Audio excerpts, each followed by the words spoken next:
தேவா, உங்களுக்குள்ள அப்படி என்னதாண்டா பிரச்சனை? நல்லா தானே இருந்தீங்க.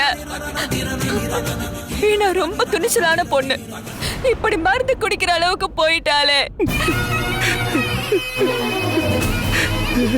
ஐயோ கடவுளே, அவளுக்கு எதுவுமே ஆகக்கூடாது.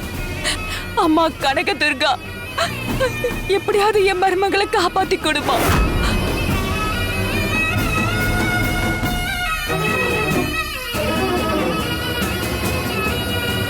அம்மா, அன்னி கியூர் ஆகி வந்துருவாங்கம்மா. நீங்க தைரியமா இருங்க. ட்ரீட்மெண்ட் போயிட்டு இருக்குல்ல. என்னவோ போடா, எனக்கு ஒண்ணும் புரிய மாட்டேங்குது.